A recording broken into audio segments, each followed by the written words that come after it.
Hello students, नमस्कार। मैं doctor Pradeep आचार्य और आपके टर्मिनल एग्जाम शुरू होने जा रहे हैं। कक्षा 9th का इंग्लिश का पेपर कैसा है, कैसे आपको सॉल्व करने हैं सारे क्वेश्चंस को। तो सबसे पहले देखते हैं कि ऑल क्वेश्चंस आर कंपलसरी, सारे करने हैं और marks are indicated in the front of each question. जो भी क्वेश्चन है उनके सामने उनके मार्क्स लिखे हुए हैं। मेरे ख्याल से आपने ब्लूप्रिंट में भी ऑलरेडी देखा होगा कि किस क्वेश्चंस को कितने वर्ड्स में लिखना है और वो कितने मार्क्स का रहेगा। तो शुरू करते हैं। सबसे पहले तो read the following story and answer the question. Story को अनसीन पैसेज को पढ़ना है और आंसर देने हैं। 2 अनसीन पैसेज रहेंगे 5-5 नंबर के।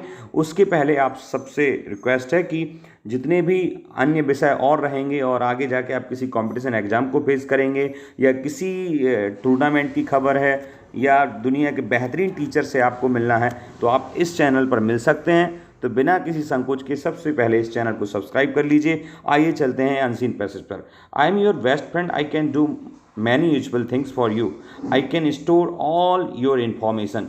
ये पूरा अनसीन पैसेज है, आप बड़ा सरल है। It's all about computer as well as I think. तो आप इसको पढ़ेंगे, CPU और सेंट्रल प्रोसेस यूनिट कंप्यूटर के बारे में है। अब आपको इसमें क्वेश्चन आंसर लिखने को कहा जा रहा है। What can computer print. तो ये सारे क्वेश्चंस आप देख के लिखेंगे, बड़ा सरल रहेगा। ये क्वेश्चन ग्रामेटिकल है तो मैं इसको बता देता हूँ। What is the verb in the computer, what is the verb in the word computer. Computer word में क्या वर्ब है, या ये कंप्यूटर जो शब्द है ये कौन सी वर्ब से बना है। तो कंप्यूट शब्द से बना है, कंप्यूट वर्ब से बना है। और सेकेंड जो फिर से है story and answer the questions. ये फिर से अनसीन पैसेज दिया हुआ है और इसको पढ़ करके आपको आंसर्स देने हैं। Necessity is Indeed the mother of invention. ये इन्वेंशन के बारे में है और यहाँ पर एक रिटायर्ड इंजीनियर हैं जिनका नाम क्या है, चेवांग नोरफाल, लद्दाख से हैं ये और सिविल इंजीनियर हैं रिटायर्ड। इन्होंने किस तरीके से पानी की सिचुएशन और कमी को हैंडल किया है और उसको व्यवस्थित किया है, तो ये उनसे संबंधित क्वेश्चंस रहेंगे, ये आपको करने होंगे। आइए देखते हैं section B. Read the following passage carefully, make notes on them and summarise them. तो सबसे पहले आप इसको ध्यान से पढ़ेंगे। इनको पढ़ने के बाद आपको इस पर नोट्स बनाने हैं। नोट्स में सबसे पहले आपको टाइटल लिखना है क्योंकि टाइटल का 1 नंबर रहेगा। अगर आप नहीं लिखते तो दिक्कत रहेगी। नोट्स बनाने में कुछ पॉइंट्स रहेंगे, उन पॉइंट्स के अंदर कुछ सब पॉइंट्स रहेंगे, तो आप इनको देख लीजिएगा। जैसे मैंने टाइटल लिखा है advance of early rising, because the prose और the passage is about early rising. Early rising leads to health and happiness. तो अर्ली राइजिंग के बारे में तो टाइटल इसका अर्ली राइजिंग ही रहा। दूसरा एडवांटेज ऑफ अर्ली राइजिंग, ये मैंने कुछ पॉइंट्स बनाए हैं। फिर इसके अंदर ये सब पॉइंट्स जैसे advantage of early rising, health और happiness. Disadvantage of late rising, तो ये उसके हो गए। इसके बाद तीसरा मेन पॉइंट बनाया है warning midnight oil bad for health, यानी रात में जागना एक तरह से हेल्थ के लिए अच्छा नहीं होता। तो इस प्रकार से इस पॉइंट्स और उसके अंदर सब पॉइंट्स बनाए, आप ऐसा कर सकते हैं। 4th क्वेश्चन रहेगा 4 नंबर का जो रहेगा वो रहेगा एप्लीकेशन। तो write an application to your class teacher requesting for 2 days leave, या फिर ऐसा बताया जाएगा कि आप अमित गुप्ता हैं या आप कुछ और हैं और आप इस स्कूल से हैं, आपको ये एप्लीकेशन लिखिए। जिसको लिखने को कहा जाए उसको ही लिखना है। अगर कहा जाए कि आप ये हैं तो आप योर एविडेंटली, और आपको अपना नाम नहीं लिखना है, एप्लीकेशन में जो नाम दिया गया है वही नाम लिखना है। नेक्स्ट क्वेश्चन देखते हैं। राइट एन ऐसे ऑन फेस्टिवल और एनवायरनमेंट और स्कूल लाइफ और फ्रेंड्स। 4 ऑप्शंस में से कोई भी एक ऑप्शन में आपको ऐसे लिखना है। जरूरी नहीं है 4 ऑप्शन आए पेपर में, आपके लिए कोई एक ऑप्शन भी हो सकता है कि आप फेस्टिवल के बारे में लिखिए, एनवायरनमेंट के बारे में लिखिए, स्कूल लाइफ के बारे में लिखिए। तो आपको उसके बारे में लिखना पड़ेगा और पैराग्राफ बनाकर लिखिएगा। ग्रामेटिकल मिस्टेक्स मत करिएगा क्योंकि 1 नंबर ग्रामेटिकल मिस्टेक्स का भी है।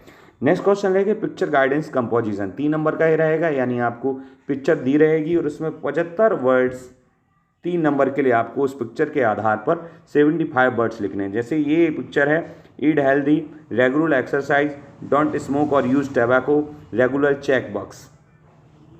चेकअप्स। तो ये चित्र मान लो है यहाँ पर। तो इसके आधार पर आपको अगर 75 वर्ड्स लिखने तो आप लिख सकते हैं। कुछ तो यहाँ पर ही दिए हुए हैं, बस टेंसेस बना के प्रॉपरली सेंटेंस बनाने हैं। अब हम सी सेक्शन पर आते हैं तो देखेंगे fill in the blanks. Fill in the blanks में दिखा हुआ है एनी 5 करने हुए हैं। तो आपके क्वेश्चन पेपर में 5 ही आएंगे, उसमें से आपको 5 ही करने होंगे। मैंने यहाँ 8 दिए इसमें। तो राम, खालिस्तान, एज और आर क्या आएगा, तो यहाँ राम सिंगुलर इसलिए एज आएगा। आइडेंटिफाई नेगेटिव रहे या इंटेरोगेटर है तो सम नहीं आता है, एनी आता है, तो यहाँ एनी आएगा। यहाँ पर सर से एक रिक्वेस्ट की जा रही है, क्वेश्चन किया जा रहा है, तो मे मॉडल लगेगा क्योंकि सर है, फॉर्मल है। Pramod will see you on Monday, चूँकि यहाँ मंडे एक दिन है और मंडे या संडे ऐसे कोई भी दिन हो तो उसके पहले प्रीपोजिशन आती ऑन। और अगर कोई फिक्स टाइम हो दिन के अंदर, जैसे 11 o'clock को फिक्स टाइम है, तो इसके आगे आएगा एट, तो on Monday at 11 o'clock। How Khalistan pages, तो पेजेस काउंटेबल हैं इसलिए यहाँ पर मच ना आकर के मैनी आएगा। और अगर हाउ यहाँ पेजेस के वाटर होता तो मच वाटर आता। रावण वॉज किल्ड, ये फ्रॉम या बाय, तो जब किसी वस्तु का उपयोग किसी के लिए किया जाता है किसी काम के लिए तो बाय लगाते हैं, तो यहाँ पर बाय आएगा। मोहन इज, या फिर ये पैसे वाइज बनाया हुआ है तो पैसे वाइज में बाय लगा कर ही करते हैं। मोहन इज, यहाँ आर्टिकल पूछा गया है एम ए, तो एम भले ही आपको ये कॉन्सोनेंट दिख रहा है पर जब इसका उच्चारण करते हैं तो साउंड आता है बॉबल का ए, एम ए, तो यहाँ पर एन एम ए आएगा, तो सेकेंड ऑप्शन रहेगा। I want to why, whying और वॉट, तो ये ध्यान रखिएगा टू के बाद कोई भी वर्ब नॉर्मल फॉर्म में ही आती है, उसमें third form I N G ऐसा कुछ नहीं रहता, तो आई वांट टू वाई रहेगा। और ये ऐसे और भी क्वेश्चंस हैं, आप चाहें तो वीडियो में एक लिंक दी गई है इसी चैनल पर, तो आप उस लिंक में जाएंगे तो जो मेन क्वेश्चंस हैं उन क्वेश्चंस में से आपके पेपर में क्वेश्चंस आ सकते हैं 80%, तो आप उसको देख सकते हैं। डू डायरेक्टली 5 नंबर का रहेगा, इसको भी देख लीजिए। Your pen can give me, इसको आपको रीअरेंज करना है तो आप कर लीजिएगा, जंबल वर्ड्स हैं ये। इसके बाद देखते हैं Ram goes to school, change in the past tense, ये भी आप कर लीजिएगा। तो राम गोज पास्ट में करना है तो राम वेंट हो जाएगा। He takes tea, change passive voice में, tea is taken by him हो जाएगा, ही का हिम हो जाएगा, बी का अवर हो जाता है जैसे। तो Karan is to be to walk himself, rewrite to place of so that, so that की जगह ये उल्टा लिखा हुआ है, आपको टू और ये टू की जगह सो दैट का यूज करना है। तो करण इज सो वीक, और इसकी जगह that he can not walk himself, ये कैन नॉट का यूज इसमें ज़रूर करना पड़ेगा क्योंकि ये नेगेटिव सेंस में भी निकालना है। डॉक्टर लिव्स इन मुंबई, इसको आपको वेयर प्लेस करना है इसमें, तो लिव्स इन मुंबई, मुंबई एक स्थान है, तो आपको क्वेश्चन में है वेयर डज डॉक्टर लिव। अगला question, he saw a snake, change in perfect tense, perfect यानी वर्ब की थर्ड फॉर्म, तो ही सीन ये तो लिख दिया, पर परफेक्ट टेंस में हैव या हैव हेल्पिंग वर्ब आती है, पर ये पास्ट परफेक्ट है तो हैड आएगा, तो Ram had seen A snack ऐसा रहेगा।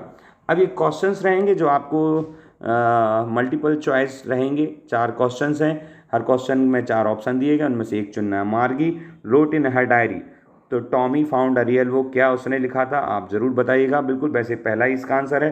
दूसरा, which award was given to Evelyn in 1991, तो ये आपको पता होना चाहिए, सोलोइस्ट ऑफ द ईयर ये मिला था फिलामेनिक। Who was the poet of the poem the road not taken, road not taken का पहले ही जो पोएम है द फंदे हेड के बाद, तो उसका राइटर है, पोएट जो हैं वो हैं रॉबर्ट फ्रॉस्ट। नेक्स्ट क्वेश्चन है, where did Bismillah play the shehnai on 15 August, 15 अगस्त को उन्होंने कहाँ किया था, तो एक फोर्ट था, आपको ध्यान होगा, हमारा देश आज़ाद हुआ था। Who breaks the shutter of the window, window की शटर गेट्स को कौन तोड़ता है, तो चिल्ड्रन, बॉय, सुनामी या विंड, तो आप सब जानते हैं विंड। इसके बाद फिर से 3 मल्टीपल चॉइस क्वेश्चंस रहेंगे जिसमें से प्रोज सेक्शन के, और 3 रहेंगे पोइट्री के, और 3 रहेंगे मोमेंट सेक्शन के। तीनों सेक्शन से 3-3 नंबर के ऑब्जेक्टिव क्वेश्चंस आएंगे, तो ये आप इसको ठीक से पढ़िएगा, चूँकि आपने आशा है लेसन में ज़रूर पढ़ा होगा। तो ये लेसन 4 का ही प्रोज दिया गया आइंस्टीन के बारे में, और उसमें से क्वेश्चंस हैं, आपको इसको ठीक से पढ़ना है और आंसर्स देने हैं। जैसे why what is Einstein not learn to speak, कब तक उसने नहीं सीखा था 3.5 ईयर, 4.5 ईयर, 2.5 ईयर, तो आप ये देखिएगा उसमें बिल्कुल दिया। What did Albert's classmate call him, तो boring brothers, type brother boring ये कहते थे। What did Einstein have to play with, तो किसके साथ वो खेलते थे ज़्यादातर, तो ये आपको बताना है। मैकेनिकल टॉयस है, वैसे आप अच्छे से पढ़ेंगे तो आपको खुद पता चलेगा। अब 3 नंबर का पोइट्री सेक्शन से भी है, तो जैसे हमने दिया है विंड कम सॉफ्टली, तो इसको देखें, wind come softly, don't break the shutters of the windows, don't scatter the papers, don't throw down the books on shelf, तो इसमें से ये 4 लाइन ही दी हुई हैं, इसमें से क्वेश्चंस बनाए हैं, एक ही वर्ड में आंसर लिखना है, तो आप लिखिए, whom does the poet request to request in above lines, ऊपर की लाइंस में किससे रिक्वेस्ट की गई है, तो आपको विंड लिखना है, बस हो गया आंसर, क्योंकि वस्तुनिष्ठ क्वेश्चंस हैं। इसके बाद शॉर्ट आंसर टाइप, अगर आप पूरी लाइन भी लिखते हैं तो और ज़्यादा अच्छा है। जैसे यहाँ पर दिया हुआ है, जैसे इसका थ्रोन इन डिफरेंट डायरेक्शन, इसका मीनिंग क्या रहेगा, स्कैटर। खैर अगला क्वेश्चन देखते हैं, short answer type question from prose from Beehive. इसके बाद बिहाइव से क्वेश्चन सीधे पूछे गए हैं, तो ये 6 क्वेश्चंस रहेंगे। जैसे what is tele book, answer लिखिएगा, मैंने पढ़ाया हुआ। Who help Evelyn to continue with music, ये भी मैंने पढ़ाया हुआ। How does Evelyn hear music, या different between shehnai and pungi, who invented shehnai, the barber, what did Kezia stuff in the pin cushion with, pin cushion जो उसने बनाया था उसमें क्या ठूसा था, ये क्वेश्चन रहेगा। फिर short type of from Beehive की पोएट्री सेक्शन से 2 क्वेश्चन रहेंगे। जैसे where does the traveller find himself, Robert Frost की जो रोड नॉट टेकन पोएम है उसके ये क्वेश्चन हैं। दूसरा what should do the rain drops make, ये जो पोएम है यादों के बारे में कहने की, तो उसमें से एक क्वेश्चन है, वैसे 2 ही करने हैं आपके लिए। तीसरा short type answers from कॉन्सर्स from supplementary reader movements, movements में से 2 क्वेश्चंस रहेंगे, 30-30 वर्ड्स में उनको लिखना पड़ेगा। जैसे पहला क्वेश्चन है क्या है, what are the things the child sees on the way of his fair, जब वो मेला जाता है, फेयर जाता है, तो व्हाट डज ही सी, तो ही सीज गुलाब जामुन, जलेबी, गुलमोहर, बहुत सारी चीज़ों को वो देखता है, तो आपको लिख देना है। Who rescued the lost child, a man near by temple, ये आपको स्टोरी से पता चलेगा। Where did grandfather buy to Toto, ये कहानी है, टोटो नाम का एक बंदर को एक बुजुर्ग व्यक्ति खरीदते हैं और वो उसको फिर पालते हैं, तो कहाँ से उन्होंने खरीदा था, ये 2 ही क्वेश्चन करने हैं, मैंने 3 दिए हैं, तो आप देख सकते हैं। अगला क्वेश्चन रहेगा long type question from pros section beehive के, एक क्वेश्चन कोई जो लॉन्ग टाइप रहेगा। How does Tommy describe the old kind of school, old kind school को कैसे डिस्क्राइब करते हैं, इसमें से एक क्वेश्चन और IMP महत्वपूर्ण रहेगा। Describe about the Margie's and Tommy's teacher, Tommy और मार्गी के टीचर के बारे में बताइए, ये क्वेश्चन बन सकता है। How does Evelyn hear music, ये क्वेश्चन बन सकता है। 3 नंबर में IMP बहुत है, तो ये प्रोज सेक्शन से हो जाएंगे। और अगर पोइट्री सेक्शन से करें बिहाइव के ही, तो 75 वर्ड्स में लिखना है, ये ध्यान रखिएगा। Right the central idea of the poem, road not taken का सेंट्रल आइडिया लिखिए। How is bind by nature, bind का नेचर लिखिए, ये बहुत अच्छे से आपको एक्सप्लेन करना है सही वर्ड्स में, ये कोई एक क्वेश्चन बनेगा। नेक्स्ट है short answer type from supplementary reader movements, movements में से शॉर्ट आंसर आने हैं। जैसे सॉरी शॉर्ट नहीं है, लॉन्ग, 3 नंबर का रहेगा, 75 वर्ड्स में लिखना है। तो how did the child react in front of juggler, juggler के सामने जो एक व्यक्ति था उसके सामने उन्होंने कैसे रिएक्ट किया था उस बालक ने। पहले वो जिन चीज़ों के लिए रो रहा था, जब वो है उसके माता पिता खो गए, जगलर ने उन्हें देखा, तो उसके बाद उसका किसी भी चीज़ में दिमाग नहीं लगा, उसको केवल माता पिता की याद आ रही थी। तो you need to explain, you need to write in English these sentences. All the best, आशा है